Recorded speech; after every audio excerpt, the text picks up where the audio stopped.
छोटा नागपुर के नागवंश दुनिया के सबसे लंबे चलने वाले शासन में 5वें स्थान पे आते हैं। ये लगभग 2000 साल तक यहाँ शासन किए थे।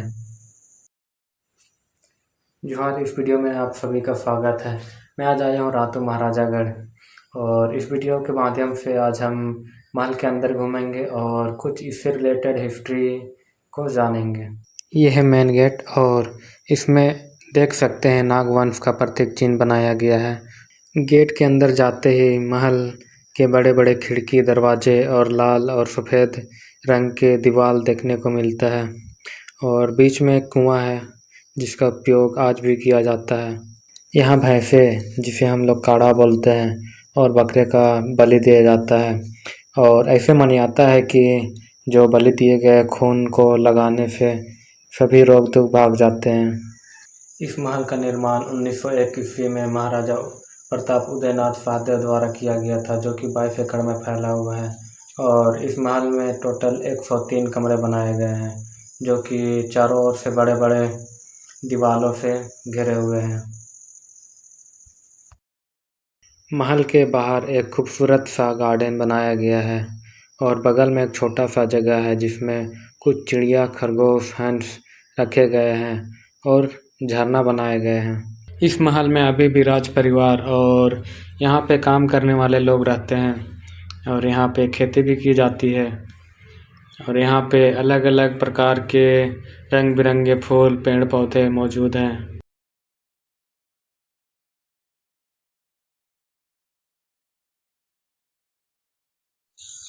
इस महल को आम लोगों के लिए साल में 2 बार खोला जाता है, एक रथ मेला में और दूसरा दशहरा में। ये महल रांची से लगभग 12 से 15 किलोमीटर दूर में स्थित है और इसके अपोजिट साइड में छोटा नागपुर फन कैसल पार्क और वाटर पार्क मौजूद है। दशहरा से रिलेटेड एक बहुत ही प्रचलित कहानी है जो कि है महिषासुर का वध, जो कि माँ दुर्गा ने की थी और इसी का मूर्ति यहाँ पे लगाया गया है और दशहरा में पूजा किया जाता है।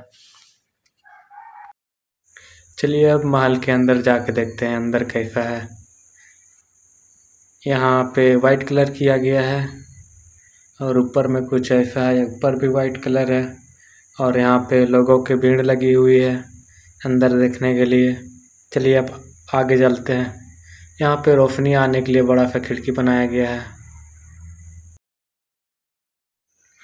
आगे एक रूम का दरवाजा दिखाई दे रहा है, आइए देखते हैं। ये जो फोटो दिखाई दे रहा है ये राजकुमार गोपाल शरणनाथ शाहदेव का है और ये जब विधायक के पद में थे तभी इसकी मृत्यु हो गई थी 28 जून 2010 में। और मुझे अभी भी याद है जब मैं स्कूल गया था और इसकी मृत्यु के कारण मुझे वापस भेज दिया गया था छुट्टी देके। और ये जो मैप देख रहे हैं ये छोटा नागपुर फन कैसल पार्क का है, जो कि महल के बिल्कुल सामने है। और नागवंश मुंडाओं को अपने बड़े भाई मानते हैं, इसलिए नागवंश के बहू मुंडाओं को भैंसुर मानते हैं और सम्मान देते हैं। मेन गेट के दोनों साइड में एक एक तोप लगे हुए हैं और गेट के ठीक सामने भगवान जगन्नाथ के मंदिर है। यहाँ पे रथ मेले के दिन यहीं से रथ निकल के मौसीबाड़ी में जाकर रुकती है। फतेहाबाद में 2 तालाब थे, एक इंजोरिया तालाब, एक अंधेरिया तालाब। एक बार लोग देखते हैं कि अंधेरिया तालाब के पास एक बच्चा जो कि नाग सांप की रक्षा में था। जब ये बात राजा मदरा मुंडा को पता चलता है तो वो बच्चा को ले जाता है और पाल पोस के बड़ा करता है और उसका नाम रखता है फनी मुकुट राय, जो कि नागवंश का शुरुआत करता है। ये फतेहाबाद से शुरू हुआ था। यहाँ के पहले राजा थे फतेहपाहन, जो कि ऋषा मुंडा द्वारा चुने गए थे और ये इस जगह को नाम अपने नाम पे रखा फतेहाबाद, जो कि नागवंश का पहले राजधानी थी। फतेहपाहन के बाद आया महाराजा मदरा मुंडा। नागवंशी राजाओं ने 6 राजधानी बनाए। पहला था फतेहामगढ़, फिर चूटियागढ़, फिर खुखरागढ़, उसके बाद दोईफा जो नौरत्नगढ़ के नाम से जाना जाता है, उसके बाद पालकोट। फिर 1870 ईस्वी में महाराजा प्रताप उदयनाथ सहदेव ने अपनी राजधानी को रातू में लाया और यहाँ पे एक महल बनाया जो कि 1901 ईस्वी में पूरा हुआ। नागवंश के आखिरी राजा थे राजा चिंतामणि शरणनाथ सहदेव, जो कि 62वें राजा बने थे 9 मार्च 1950 में। और जब जमींदारी अधिनियम लागू हुआ तब इन राजाओं का असर कम हो गया और शासन खत्म हो गया। महाराजा चिंतामणि शरणनाथ सहदेव और महारानी प्रेम मंजरी की एक बेटा और 4 बेटियां हुई। अभी बड़ी बेटी राजकुमारी माधुरी मंजरी इस महल का देख रेख कर रही है, जो कि विजयगढ़ उत्तर प्रदेश की राजमाता भी है। लगभग आधा रांची राजा प्रताप उदयनाथ सहदेव के दान दिए जमीन में बसा हुआ है, पर अभी तक एक भी स्टैचू या मूर्ति कहीं पे इनके नाम का नहीं है। नागवंशी राजाओं ने कभी भी आम लोगों से टैक्स नहीं लिया, इसीलिए आम लोग जब भी पर्व त्यौहार आता था तो अपने मन से यहाँ भेंट पहुँचाया करते थे। इसीलिए मेरा गांव तिगरा से आज भी एक भैंसा लाया जाता है दशहरा में बलि देने के लिए। आज भी रातू किले की दीवारें गौरव से खड़ी है और नागवंश के गौरवशाली और अद्वितीय इतिहास की कहानी बयां कर रही है। महल के ठीक सामने रांची डाल्टनगंज रास्ते के दूसरी तरफ एक तालाब है जिसे राजा तालाब कहा जाता है। इस तालाब में छठ पूजा किया जाता है और अगल बगल इलाकों के सभी मूर्ति विसर्जन किया जाता है और आज तक लगभग 100 साल से इस तालाब का सफाई नहीं किया गया है। इस तालाब में 2 छोटे छोटे आइलैंड बने हुए हैं जिसमें पेड़ पौधे हैं और लोग ऐसा बोलते हैं कि नागवंशी राजाओं के सभी भूतों को इस तालाब के नीचे बांध के रखा गया है। बचपन में मुझे बाबा बताते थे कि बाबा के दादू को नागवंशी राजाओं ने बलि देने के लिए ले गए थे, किसी तरह से फिर वो वहाँ से निकल के भाग आए और बताया था कि उसे 22 दरवाजे पार करके एक कोठरी में बंद करके रखा गया था। मुझे आज भी इस तालाब में जाने से मना किया है और मुझे तैरना भी नहीं आता, इसीलिए मैं जाता भी नहीं हूँ। ये जो रास्ता देख रहे हैं ये है NH 75, ये रांची से डाल्टनगंज ले जाएगी ये रास्ता।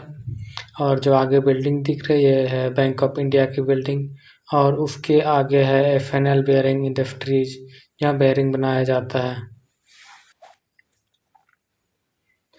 और ये झंडा में देख सकते हैं नागवंश का प्रत्येक चिन्ह एक नाग सांप बनाया हुआ है। और यहाँ के आखिरी राजा महाराजा चिंतामणि शरणनाथ सहदेव की मृत्यु 9 जुलाई 2014 को हुई। ये नागवंश के आखिरी राजा थे।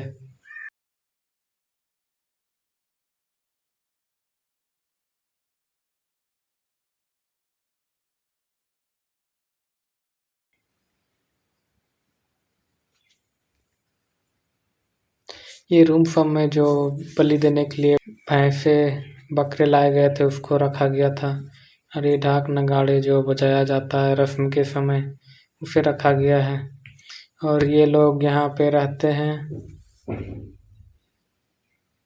और सभी लोग झांकते हुए अंदर देखने की कोशिश। यहाँ पूजा किया गया है इस रूम में और जो राजकुमारी लोग अभी भी हैं वो लोग इसी के अंदर रहते हैं। सामने देख सकते हैं अंदर में घर दिख रहा है।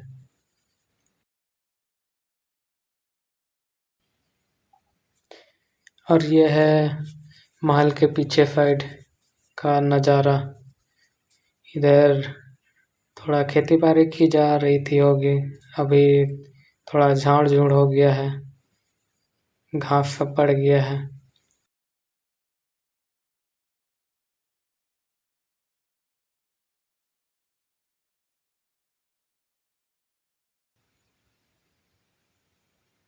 ये आगे जो दिख रहा है ये शायद बाथरूम बनाया गया था होगा, और आगे एक घर था होगा, वो अभी धस चुका है। और ये मम्मी थक चुकी है और कमर पकड़ के जा रही है।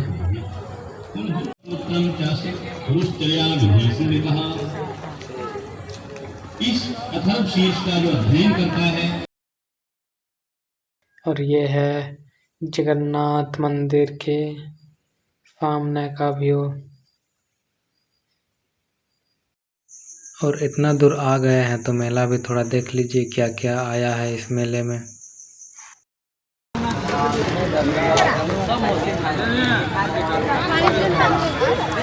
और कबूतर खरीदो उसके लिए। किसके लिए? हाँ रहने देगी, नहीं रहने देगी तो।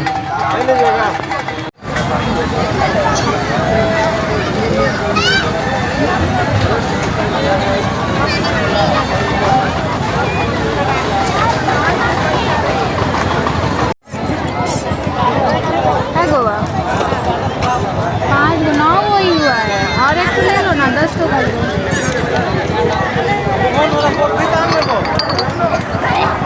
कितने का है? कितना अच्छा है वो वाला?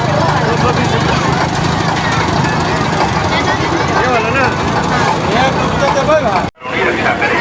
वायव्य में मृगवाहिनी, उत्तर में कौमारी और ईशान में शूलधारिणी रक्षा में रक्षा करें, और आग्नेय रेडियो में रक्षा करें।